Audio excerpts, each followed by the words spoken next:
In this video we are going to learn about Sen index. Sen index poverty को measure करने का एक तरीका है। सेन इंडेक्स के थ्रू हम पोवर्टी को या फिर डेप्रीवेशन को क्वांटिफाई करने का काम करते हैं। सेन इंडेक्स सोसाइटी में पोवर्टी की कितनी सीवियर कंडीशन प्रिवेल कर रही है उसको मेज़र करता है और इस इंडेक्स को डेवलप किया गया था अमर्त्य सेन के द्वारा in the year 1976। Amartya Sen जिनको 1998 में बाद में जाकर के उनके वेलफेयर इकोनॉमिक्स में कंट्रीब्यूशन को लेकर के नोबल प्राइज़ भी दिया जाता है। सेन इंडेक्स 3 कंपोनेंट के ऊपर फोकस्ड है। First component head count ratio, second poverty gap and third is Gini index. इन तीनों कंपोनेंट को इन डिटेल देखते हैं। हेड काउंट रेशो हमें नंबर ऑफ पीपल बताएगा out of the total population जो कि बिलो द पॉवर्टी लाइन है।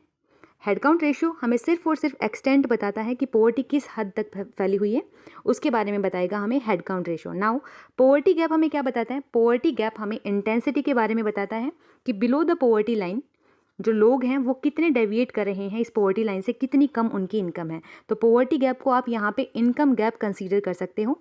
Third one is Gini index.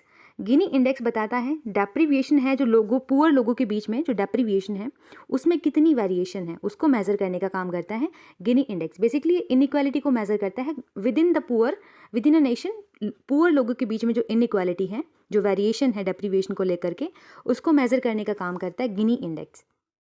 Now ये एल्जेब्रिक फॉर्म है सेन इंडेक्स की।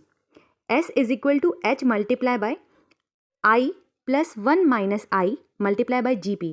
यहाँ पे H का मतलब हेड काउंट रेशियो है और I का मतलब क्या है? इनकम गैप और द पॉवर्टी गैप। नाउ और GP का मतलब गिनी इंडेक्स है या फिर गिनी कोफिशिएंट है। This was all about Sen index. Thanks for watching.